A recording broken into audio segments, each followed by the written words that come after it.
All right, welcome everybody to the Rude Barn Podcast, where we talk about things that really interest us, from politics to social issues to just paranormal to UFO, whatever strikes our interest and strikes our fancy. And this is what we're talking about today. We're going to talk about some black projects, but first, I want to introduce my partner in crime, Rude. The Rude. The Rude What's up, boy. buddy? Rude What's boy. up, gang? Doing Good afternoon, man. all. Not much. It's a happy day. It's a Friday. A Friday great again, day. as we It's mentioned cast before. day. That's Yes. right. It's cast day. Knocking a few of these out of the park. Bam, baby. Yeah, I like this All new right. format. It's fun. I know. It's kind of fun. I do Yeah, like it as well. We're just This is good. not rambling so much like we used to, but you know what? We're still going to do a little of that because We still go on tangents. What we do. Yeah. That's what we do. That's Why we're what we here. do. Exactly. So, anyway, so welcome aboard. Please like, subscribe, share. Please share this with people. Let them know, hey, we're having a good time with things. We hopefully are talking about different topics. Please feel free to comment, and it does stuff with the YouTube algorithms. And everybody says like it does. So please help. And takes a second to just hit like, hit subscribe, comment if you like, and just say how good looking we are. That'd be great. We need an ego boost every once in a while. So there on my glasses, it's driving me nuts. There you go. I like it. So, well, today's topic, my friend, we're going to be talking about illegal black projects. And you know what? And I'm going to make that go scrolling down on the ticker here for a second because I don't want it in the way. Let's do that right there. Okay, so now we'll throw that in there so everybody can see what's happening and it's kind of out of the way. So this is interesting. If you guys ever watch the Patrick Bet David podcast, he has a lot of interesting folks on, and he talks like we do, everything across the board. Hits the gamut of everything, and he's got some good programs out there. So if you've never heard of a gentleman by the name of Dr. Stephen Greer, he is the founder of the Disclosure Project. And if you look at, I think it's a documentary film called Disclosure, and he talks about a lot of this stuff that he's found out. Talk about how the U.S.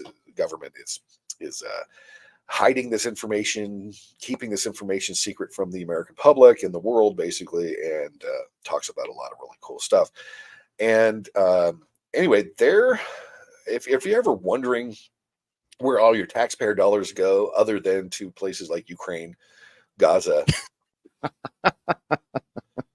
homeless, the cartels, we're funding the cartels. If you're wondering where our money's going, illegals, come on over. We got you covered. We'll take care of all your bills for you. Hotels, yeah. Stipends. It's awesome. Stipends. Meanwhile, you get like $700 if you live in Hawaii and your whole town burns down. Isn't that pretty cool? That's pretty awesome with the government. Thanks, government. You guys are the best. But, there's no such thing as direct energy weapons, right? What? Anyway, so exactly. Okay, my tinfoil hat on right there. Okay. No, there's nothing like that. No. I gotta love it. So anyway, so let's get it. We'll get into that later because that is a topic I also do want to talk about. And I want that's a fun one.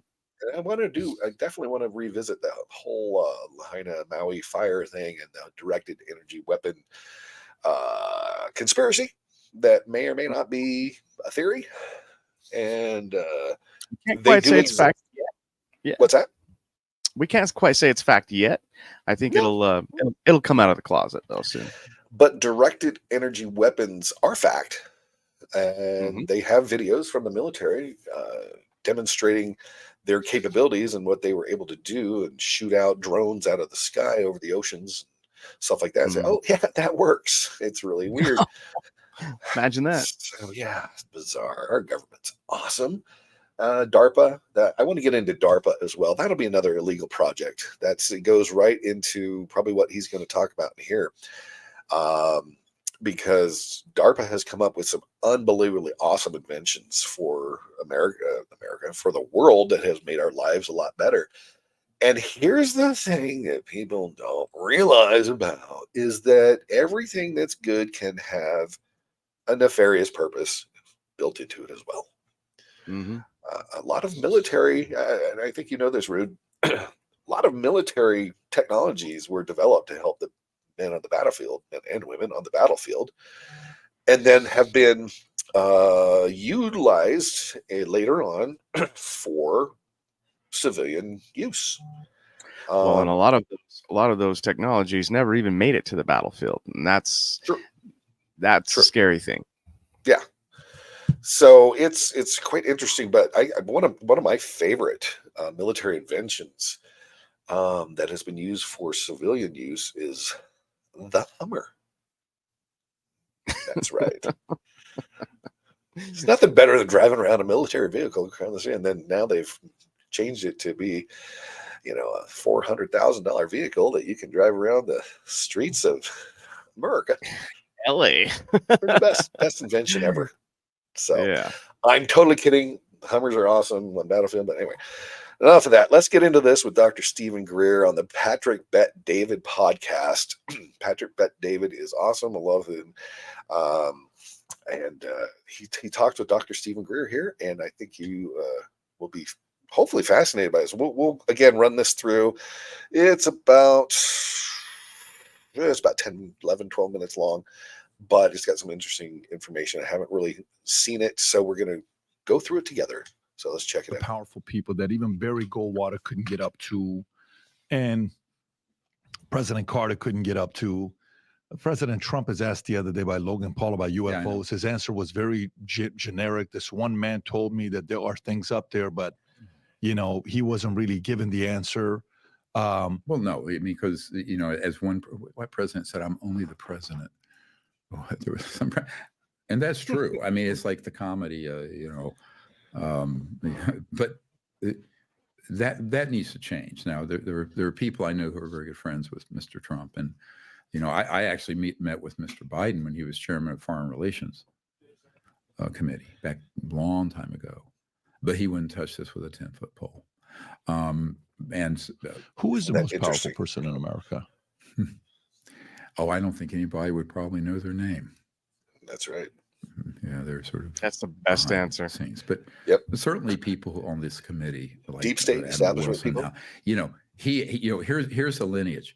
He was deputy director of CIA. Then he was the director of the National Security Agency. Then he moved on to the board of, wait for it, Science Applications International Corporation. Who's this? Admiral Bobby Randman. Mm-hmm. So if you look at that, often there's a trajectory where they're brought in and brought up. But where they end up, the revolving door out of government and senior military intelligence, I keep seeing this pattern that the center of gravity are in these big contracting entities like SAIC and Raytheon and Northrop and Lockheed and so forth. So that's where the action is. I think the center of gravity isn't in the government at all. Was Mr. Bush Sr. ever one of these high-ranking people that was on the inside, or no? Oh, absolutely. George H.W. Bush? Yes. W, no. But George H.W. Bush, I don't like broccoli. Threatened. W. But stay quiet. There's none of your business. His dad. I have a witness to Mr. Clinton sharing that. George H.W. Bush Sr. George H.W. Bush. Remember, he was the head of the CIA during, guess what event? Oh, that's right. JFK assassination. Did you remember that? That's another podcast we're going to get into. But you do remember that. Yeah. Note that. Yeah, he was the head of the CIA back during JFK's time. Interesting, isn't it? Yes, it's just none of your business, but out. Because Mr. Clinton had stood up what's called Red Team. Red Team was a military special operation. The blue team was conventional military. The blue dress black team were these illegal operations. Yeah. Clinton had authorized. I have a whole document on this. It's not in the archive, but it's definitely in my dead man trigger. That was called Red Team. And these were people trying to infiltrate these illegal black projects, but most of them either got absorbed or killed. And eventually, George H.W. Bush said, back off. This is none of your business. Did he? Oh, yeah, absolutely he did. That's why they became fast friends. And remember? Did he, I do. Did he ever make it? Was Bush ever in a top 5 most powerful men in America, or no? Was he still? There's people above him that he's reporting to. He would have been on the mid to upper level of that committee, 200-300 people. But George H.W. Bush was definitely involved. And I would say, ironically, Cheney more so, Mr. Cheney. Cheney more so. Interesting, huh? Why is that? Because of who he is. And On the military-industrial complex, the money. all the way back to the, what was he, Ford defense secretary. I mean, all the way back to 70s, 80s. Cheney. It's interesting. Rumsfeld. Mm-hmm. You know, I mean, Henry Kissinger. All these guys were embedded in the government. These are the people that ran shit. And then Cheney and whatnot came out of the shadows and, you know, was VP, who's actually the P, because you don't think that W was really running anything. Nah, W is too much of a cowboy, bro. Yeah. Too much of a, you know, just good old boy. Yeah, I loved him though. I got my He was- teacher. he was- He was hilarious. He was hilarious. Yeah, whether you voted for him or not, you hated him or you liked him, he was a funny fucker. He was a funny He was fucker. a funny fucker. Yeah, but yeah, and it just deep state and these names that he's bringing out to tell you, you just sit there and go, oh, holy shit, yeah, oh my god, the web that has been woven Yes.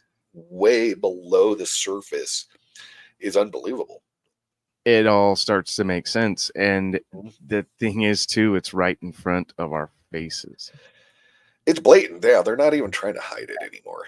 It's just like, well, what are you gonna do? We're too powerful anyway. Yeah, You that's the little thing. plebeians. They hold the power, and they can really do whatever they want behind the curtain. Yeah, and it's pretty scary. Yeah, absolutely.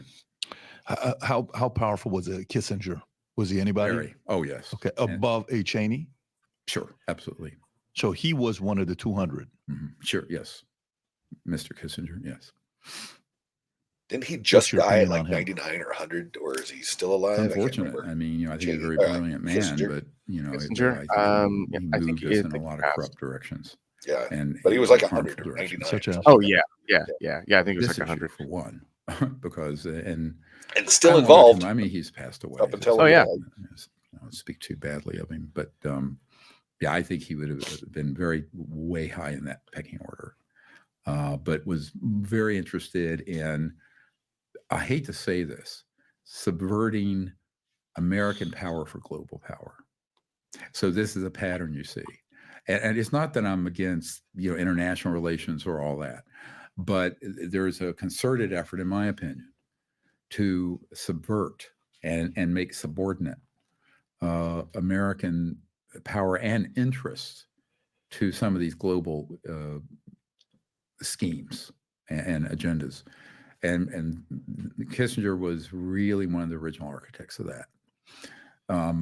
But because you can't take this UAP, UFO secrecy issue out of context with all of these other concerns, national security, world security, energy, financial. I mean, for heaven's sakes, the petrodollar, right? From Bretton Woods after World War II. The reserve currency of the world is the dollar, but it's mainly because it's the petrodollar. It's the currency of exchange and trading in oil and commodities and everything else. So this is all extremely complicated. You release this information that we're not only are we not alone in the universe, but we've already figured out how they operate. And I will tell you right now, the extraterrestrial issue part of this is nowhere near as sensitive a secret as the part that deals with the technologies that we have, humans have, in the hands of people who are misusing them and are withholding the beneficial ones from humanity and from the planet. That is a much bigger secret. So far, when I asked you, I'll get right back. We talked about this with Tesla and the inventors that passed. He just said it right there. Just right there. Yeah. There is so much that is being held from us. I can't even imagine. We can. My sister-in-law just got diagnosed with metastatic breast cancer. I think that's how you pronounce it, metastatic. Anyway, they just are giving her maybe 5 years if she's on this regimen of drugs.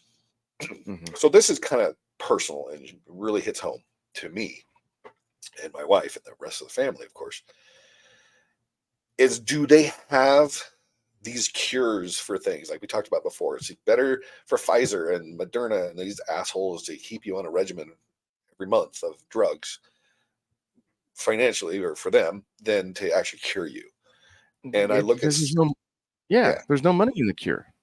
And yet now we're going to have a family member that is probably within 5, maybe 10 years, could be less, could be more, who won't be with us because of shit like this that they're withholding. Well, that's the ugly part, is that they're willing to sacrifice our lives to withhold stuff like this. You know what I mean? They don't power care. and control and wealth. Yeah. And pad their pockets. They're willing to sacrifice humans, you know? Yeah. And that's so ugly. It's sad. It's sad for humanity. And so that's when I hear things like, if we could just save one life, or it's about saving lives. It's like, you're full of shit. It is not about that at all. And we're all starting to realize that, So anyway, we'll continue on. But Barry Goldwater, he's there, but he's not as Bobby Ray Inman. Okay, so Bobby Ray Inman has more influence than he does. Oh, way more. Then I went to President Clinton, and you said, no, George H.W. Bush Sr. has more influence than he does. Great. Dead. He's passed away. He's dead. He's passed away. Good. Then I asked you about Kissinger. No, then you said Dick Cheney was more powerful than Senior. Okay. Then I asked you Kissinger. You said, no, Kissinger was more in that community of that influence. And very global with it. For sure. I mean, yeah. And he had a very interesting reputation. Yep. Fascinating guy to study, by the way. Some of the things he said. Yeah. He said, the illegal we can do fast. The unconstitutional takes a while. Said something like that. He did. It's actually in our archive, that quote. Yeah. He said, the illegal we can do immediately. Yeah, no problem. Unconstitutional takes a little longer. Interesting guy. Very interesting guy. Womanizer, playboy, liked at one point, sexiest man, I think, in 1972. All this stuff that you read about him. Interesting guy. Okay. So then go up above that. Who do you know that you will put even above Kissinger from the last 70 years that we would know about? A name you would know. Right off the top of my head, I can't think of one. Certainly, some of the corporate folks that nobody would think of. Tillerson would be very powerful.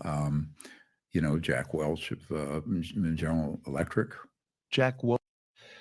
Well, here's also part of it that I think is that a lot of these people don't really want to be known. And sure, you do know some of them, the Kissingers and the Tillersons and things like that people may know, like he just mentioned.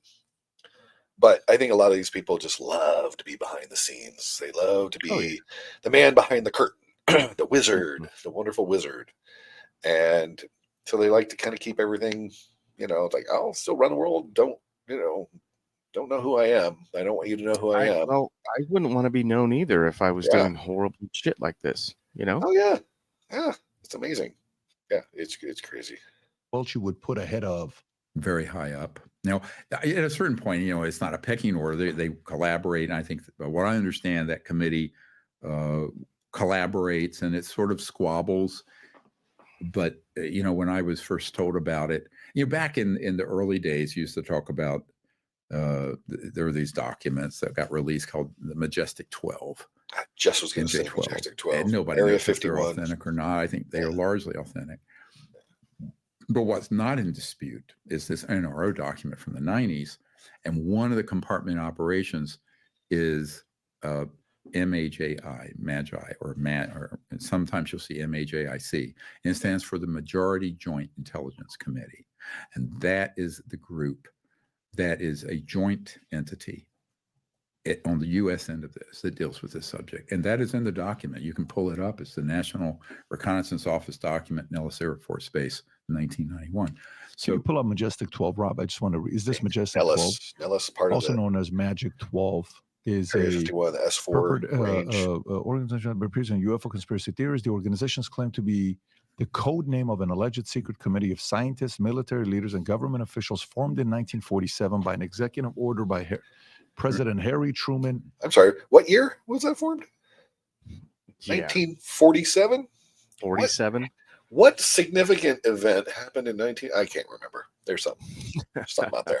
To facilitate recovery investigation of alien spaceships, spacecrafts. The concept originated in a series of supposedly leaked secret government documents, first circulated by ufologists in 1984. Right. Upon examination, the Federal Bureau FBI declared the documents to be complete bogus, and many ufologists considered them to be elaborate hoax. Mm-hmm. Majestic 12 remains popular among some UFO conspiracy theories, and the concept has appeared in popular culture, including television, film, and literature. Here's what I think actually happened. If you want to hide something, you hide it in plain sight. Mm-hmm. So a great deal of information. You get plausible deniability true, on it as well. Mhm. but the way they came about was a hoax. So if you're involved with counterintelligence and information's coming out, you want to divert people to something that's the provenance is going to be a problem. And that way it takes them down. The National Security Agency guy described it to me this way. He was the right hand to General Odom back in the day, who was the director of the NSA. And he said, we call this a DDT operation. You set up a decoy, you distract people, and then you trash them. And so by releasing things that are of questionable provenance, then you sort of put it out there, and much of the information may be correct, but because the provenance is bogus, it takes the information down with it. So one of the things that's very complicated is understanding how counterintelligence and disinformation works on this. It's Byzantine, it's complicated, it takes a lot to unravel it. And that's why I tend to be very careful with both witnesses and documents if I don't have a good provenance for it. So, I mean, that is something that's hard to do when you're trying to run an operation like we do without any, real clearance. I mean, you have to rely on people and their credibility and what documentation they can prove. And I think what's most important, the reason I'm releasing this archive, is that if you go through it carefully, you see where the dots all connect. But these intelligence briefings we're working on, the modules, we call these intelligence modules, when those get put in, it's going to connect all these dots. And that's a big undertaking that we're working on right now. So if you like this clip and you want to watch another. Isn't it interesting that in the Bible, the Magi were wise men?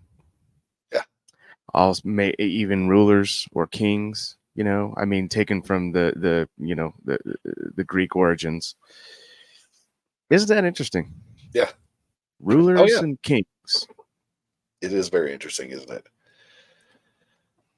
And for them to use that and then come up with their own acronym to, throw you off the scent, if you will, about what their true purpose really is. It's fascinating. It's power. Well. Yeah. Mm-hmm. Power and control and secrecy. And it's like we're just outside their little clubhouse and they do not want to let us in and be a part of it. And you know what I mean? And it's just, well, you look at Tulsi, we've talked about Tulsi. It's that's exactly what's happened to her. She was banging on the door to their clubhouse. And they are doing everything in their power right now to keep her out. Yeah. All huff and I'll blow your house down. And they're like, no, you won't. Yeah. Yeah. And so she's now on their little Quiet Skies terror watch list. We just did a video about that. Check that one out. Yeah, it's not too long. It's a good one. It kind of shows you what the nefarious nature of our government and what they're doing to us. And we think we have rights and freedoms, but man, till you start saying shit about them, all of a sudden now your world's going to start come crashing down, and we're gonna make your life a living hell for you. They've done that. Well, and like you were saying before, we want to know where our tax dollars are going, other Yeah. than Ukraine. It's into these black budgets. Yeah. And they're illegal, but we have no control over where our dollar goes and who gets what and what gets put into what. Well, and remember, these black budgets aren't even part of the reported budget of 4+ trillion, 5 trillion now that they put out there for the public to see. It's not even part of it. They're in the dark. They're hidden. That's why they're called black. Do you remember right before 9/11 that there was $1.2 trillion that went missing? Missing, yeah. Right before the attacks. And interesting how, and I so want to get into this as well. We're going to do a podcast on 9/11 because Building 7. Remember Building 7? Building 7 wasn't hit by the planes. Building 7 wasn't really just damaged by much of the towers coming down. It was just far enough away and whatever. But it caught on fire, and all of a sudden the damn thing just collapsed, like straight down. I mean, you couldn't have a better building implosion if you wanted to take down a building. But then you find out all these black budgets we're talking about, black budget projects and companies had the 3-letter agencies and whatnot in that building. What were they trying to destroy? Were they trying to destroy where that 1.2 trillion, for example, went? Oh, 1.2 trillion. Oh, I swear I had it in my back pocket, my wallet. I don't know where it went. Where did that? Or did that 1.2 trillion go to fund the attacks and attackers? And taking over the oil fields and doing all these other different. I mean, 1.2 trillion is not just going to fund that attack. You don't need that much. It's very interesting. It's wild. But all these illegal black budget projects are crazy, and we have no idea what's going on. And so now, DARPA has been around forever, and we'll get into what DARPA stands for. It's like defense something or other. I'm trying to remember, but we'll talk about it right here. And what happens with this is DARPA is the one that they came up with a lot of cool inventions, but there's also a nefarious side to it. They've had a lot of, the MK Ultra mind control experiments the CIA has done, all part of DARPA. I mean, DARPA is involved with pretty much anything. Invention of the internet. They actually had it going way back in the 60s. Things like that. So sorry. Yeah. Defense Advanced Research Projects Agency. Yes, there you go. Thank you. So Al Gore, sorry buddy, you were not the inventor of the internet. I hate to break that news to everybody, but he was friend DARPA. These guys did it. So this is an interesting little video, and we'll get into this. About 10 minutes long. We may not do the whole thing, but this talks a little bit more about DARPA. So let's check. What's the craziest shit DARPA has done? Like the absolutely most mind-bending thing that they've created? I think the biohybrids, because when I say that, have done, right? So let's, for anyone who isn't familiar with DARPA, right? It's the Defense Advanced Research Projects Agency, a mouthful. They added the D they later, added the right? D for defense, but it is the most powerful, most secretive, most productive military agency in the world. And I kind of believe that before I wrote the book, most people had not heard of DARPA. I mean, I think, or at least when I was doing press for it, it was like shocking. I think you're right about that. So that's fascinating. And part of that has to do with DARPA likes the public perception of, that they like do all these things for the good of humanity. And there you go.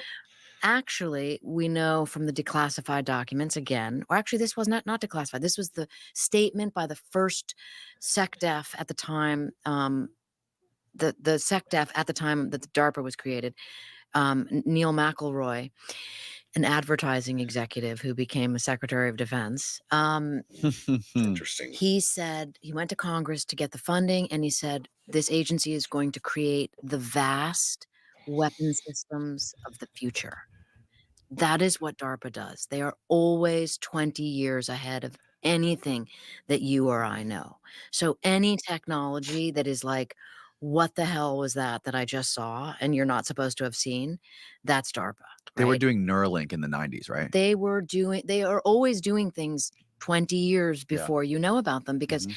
they do what is called blue sky technology. Blue sky right? research and Yes. technology. Yes. And they have to be ahead of the curve. They have That's to be, amazing. right? Is DARPA the only, I mean, when it comes to this kind of stuff, like innovating weapons for defense and national security, that's probably the only thing, the only apparatus that exists that's doing unlimited blue sky sort of research and development, right? I mean, Because they have that unlimited money. we know of, but Unlimited money, brother. I mean, nothing Yeah. surprises me anymore. And so when you find out there's like some agency you've never heard of, it's like, oh, of course, right? Like look at NRO, the National Reconnaissance Organization, right? National Reconnaissance Office, okay? NRO was created in 1961. No one knew it existed until 1993 when it was declassified. 30 freaking So years they later. were involved in the first Wow. technology, the first satellite technology. So when I interviewed Dr. They're probably involved with these, you've heard about the black triangles. That's what she's talking about. Like maybe some of this is reverse engineered. Maybe some of this is just, technology. But you ever heard of the TR3B? No. What is that? Oh, just you wait. The Did I miss TR3B. that? Yeah, I don't know how you missed that, but you need to look it up, because we're going to do another podcast on the TR3B and other reverse engineered, the Aurora. They have the TR3A also, which is more of a conventional aircraft looking project. But the TR3B is the black triangles that you see flying. Oh, it's that. Lights on Oh, each they are. corner. Oh, okay. Yeah, Okay. and then it has a central light, and then it's I think it's like a plasma powered generator that is anti-gravity, and therefore this thing can move around. There is also a clip on the Sean Ryan show that he talks to a former soldier, can't remember what, Marine something, in the Philippines, and they came across some stuff that blow your mind. There's no reason this guy needs to lie about it, but when you hear this story, you're just going to go, holy shit, because there are, we've seen, where do these people disappear to? Where are these kids disappearing to? Where did all the kids in Lahaina during the fire disappear to? And this is interesting stuff. So we'll get into that as well, but there's some major shit, and DARPA is all a part of this whole thing, because they're the ones that contract out to the Raytheons and the Boeings and the Lockheed Martins and things like that to create these inventions, these technologies, like SR-71 Blackbird way back in the 60s, which was a plane that still is more technologically advanced than most of ours today. Right. Things like that. But anyway, we're going to get into the TR-3B, because it'll blow your freaking mind, dude. So I did see a couple stories on that, but I didn't dive super deep into it, and I meant to. So I'm excited for that. Yeah. Yeah. Oh, it's going to be fun. That's going to be a fun podcast. I can't wait for that one. Dr. Bud Wheelon, who was the first director of science and technology at CIA. He identified himself as the mayor of Area 51 because he worked out there. And he built the first satellite called Corona. This is like back in the old days when it literally took wet film images, dropped the wet film, and the Lockheed pilots would retrieve the film as it floated. The canister of film floated down from space with a parachute attached to it. I'm not kidding. Right? So this is NRO. They're in charge of everything above, right? And it was so classified, no one knew it existed for more than 30 years. Is it true that NRO officers or people in the NRO have to be cleared through CIA, NASA, and something else?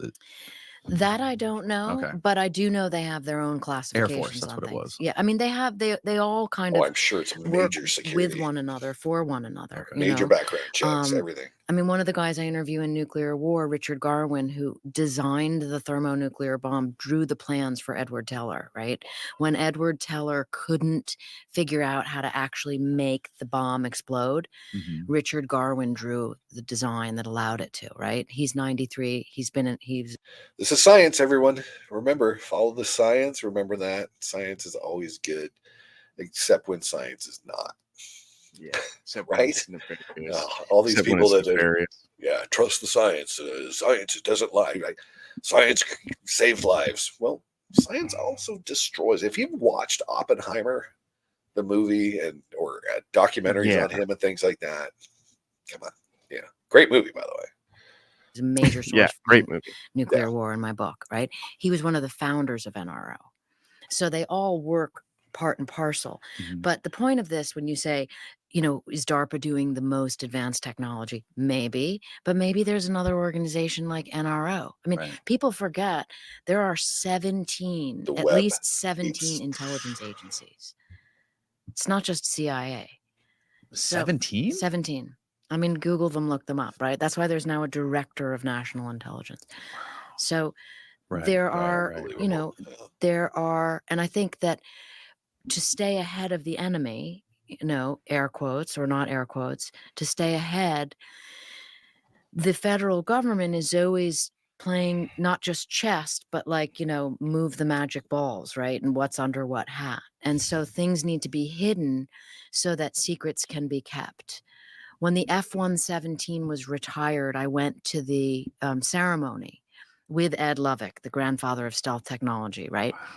And it was amazing. It was up there at Lockheed at Skunk Works, okay? And they made this announcement that was I just remember this one line, and I am paraphrasing, but they said, we created the F-117. It was like a 20-year project, DARPA.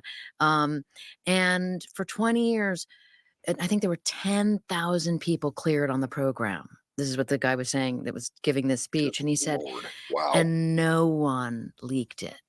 And then he said, oh, correction. It was actually 10,000 people cleared plus Tom Clancy.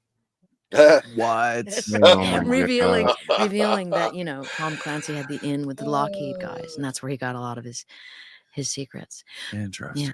But he was never able to write anything without CIA clearance on those books. Yeah, no, he couldn't write anything. Yeah, it's like I'll divulge a lot of shit that's probably been declassified or is being close to declassified just to give Clancy the scoop. And I love Clancy's books; they're awesome. But he only divulged what he was allowed to, and it's the same with Louis Elizondo, who used to run the ATIP Mhm. program, Advanced Aerospace Technology Information Program, whatever it was. And he's supposed to be the big whistleblower. Oh, I just left the agency so I could divulge. And he was with Tom DeLonge from Blink 182 with To the Stars Academy and trying to divulge all this stuff. And Mellon, Christopher Mellon was on there. He's part of the whole establishment crew. His father was heavily involved with CIA, I guess, and things like that. And so you start wondering, wait a minute, why are these guys divulging this stuff? And it's a drip of information to kind of appease people's curiosity, our curiosity, and we think that they're doing such a good service for us, but they're only giving us the information that they're allowed to give to us. Same thing, any movie that's made, any TV show, documentary, whatever, there's CIA people involved and military people involved saying, no, you can't talk about that. You can't say that. You can't, it's all fantasy. And that's basically what she's saying here as well is of course, we're only allowed to know what we're allowed to know because we aren't allowed to know. And who makes that determination? Well, these people who are elite people who are much better than we are. Well, what about shows like, say, The Simpsons? How they basically Predictions? coincidentally have Yeah. been predicting all this shit for years. What's it been on? 30 plus years or whatever? That's fascinating to me. I look at that because you're right. I've been watching those and all the predictions that they've done and said and stuff like that. You have to wonder. But wouldn't you think, agencies like this would have silenced them or just taken them off the air? You know what I mean? A long time ago, if they didn't want to do the drip in plain sight type thing. Well, that's, I think, exactly what it is. It's the in plain sight deal. Mm-hmm. You know what? We're going to have some of this out there, but it's going to be surrounded by so much disinformation and so much stuff that is fantastical. You're not going to believe. You're going to believe that is also part of that. It's just fantasy. It's just speculation. It's just whatever. It's a stupid cartoon show for kids. Yeah, nobody's going to take a cartoon seriously. Yeah, no one's going to take it seriously. But that's no where one's you can going to put all look your. It. But then you have to wonder, well, why are they putting the actual real information out there to begin with when they can just plant all this bullshit for everybody to look at? It almost seems like they have to. For some reason, they have to. Yeah. And they're hiding it in plain sight the best they can. But for some reason, and I've always kind of thought that, for some reason, it seems like there's a power behind all this nefarious shit that says you have to show them, but right. You can hide it. Why? But you have to show them. But you can also surround it in a bunch of disinformation. But why? Yeah. But why? Right. It's almost like you have to keep the game fair, right? For some reason. And that's why I'm wondering. It's like, well, if this is information you don't want out to the public, why would you even put it out there, even with it camouflage with disinformation? Why would you not just keep that close to the cuff? Why would you even allow that out? It's like, well, we don't need the public, Freedom of Information Act. It's like, well, that's great, but this doesn't apply to that. You can't get the information. I don't want to go super crazy here, but just do it. But I think it's in the devil's contract. I think it's written in the contract. I think it's written in the contract. And that's what I'm saying. Like, I don't want to go, I don't want to go super, Oh, you already went there, buddy. Crazy religion stuff. And whether you believe in that box, God and the devil or, whatever. But if you look back at it, there's always a contract with evil and with the selling of souls. There's always a contract and you have to follow the contract or else, you're taken out of the picture. So my thought is they have to hide it in plain sight, even the stuff that they don't want to tell us, because it's in the contract. It's in the evil contract. And why is it in the evil contract to begin with? Is that just the devil's sense of humor going, I'm gonna fuck with you? Probably. I would say, yeah, probably. It's because if something happens, I have that on you as evidence or as a blackmail or whatever. Yeah, it's a blackmail type thing. And I think it's like universal law, Yeah. Interesting. That's an interesting theory there, tinfoil hat head.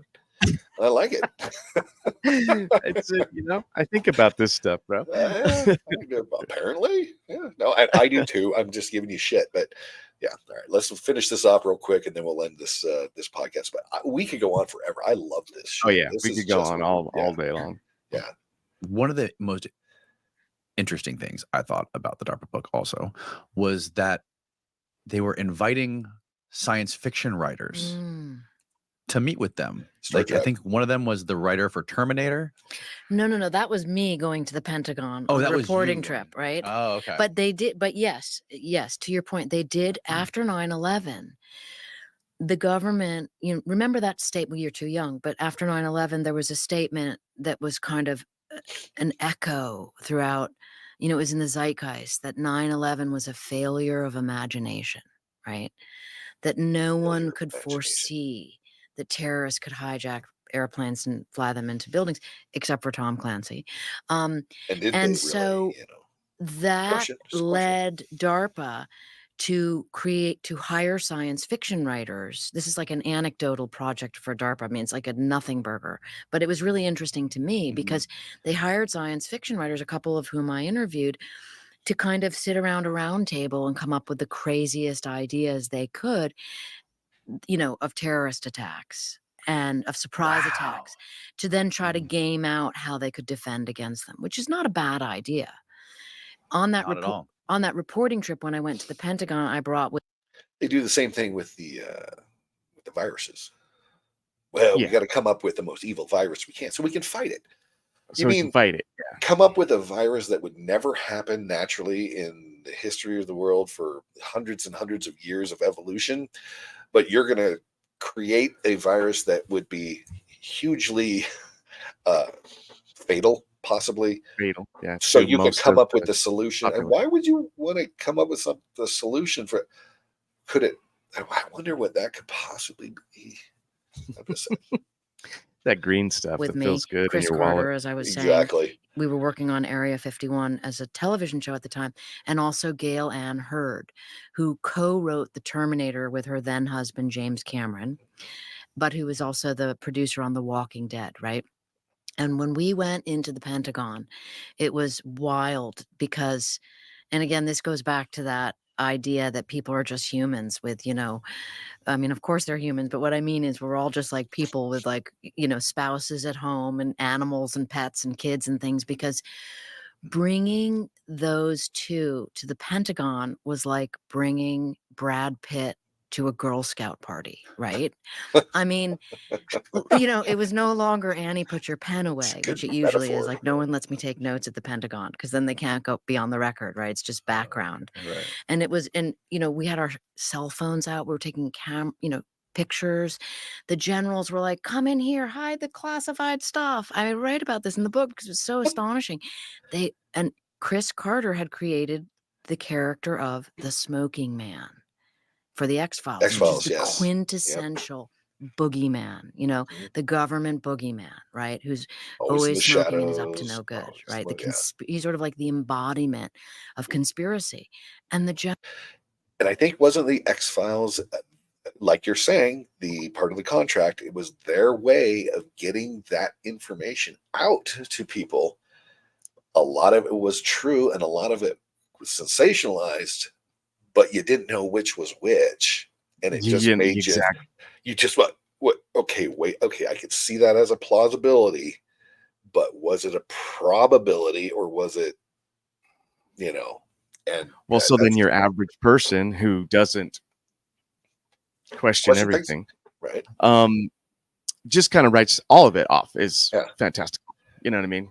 None of this. If this doesn't exist, then that can't exist. And they just kind of write it off and forget about it. Yeah. It's gaslighting. It's MK Ultra mind control. They're fucking with us in the head, dude. I agree. They're messing with all of us with this shit. It's like, well, you will never know what's real, what's not, because we're going to throw shit back at you left and right, and you're not going to know what's real, what's not, what's sensationalized, what's partially true. So there's enough credibility to it, but then it's not, and you won't really know. And this is how they can keep all this shit going. And we're just the puppets. I tell you, the Twilight Zone and the X-Files were two of the shows that really sparked my interest in what's really going on. Yeah. There's got to be something going on. And I watched those, the Twilight Zone was just kind of ending when I was real young, but the reruns ran, on, certain stations or whatever, for years and years after. And I got into them at a really young age. And a lot of those were kind of weird mind things, but a lot of them were also this kind of stuff. And then X-Files came along and I was like, I was hooked with Mulder and Scully, my guy. Oh yeah. Yeah.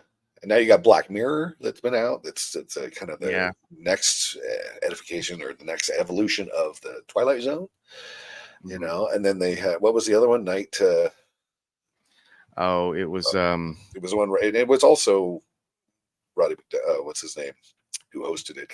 Gone blank, can't think of it.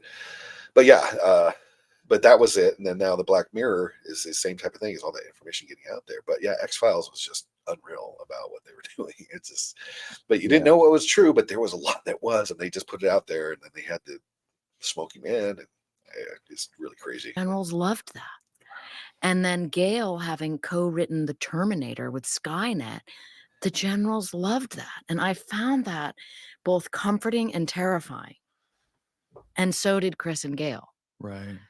But the interesting part about, we're all just sort of people at the end of the day was like at a couple points during this traveling around, going through the Pentagon, and even though when you went into the bathroom, your minder had to follow you in there, right? That's how it works there in the E-ring, which is where the Joint Chiefs are. Yeah. But at one point, someone was like, wait a minute, Chris Carter, just a second. And he's like, ding, dials his wife. Honey, you're not going to believe this. Chris Carter's here. You can ask that question about episode 8, season 12, and literally put him on the phone with the wife to answer the question. And it was like really interesting that everybody at the end of the day has real people problems and real people curiosity and real people questions, most of them, right? Maybe that's a good thing. Maybe that's what keeps us all from, launching nuclear war. Not us launching nuclear war, but them launching nuclear war.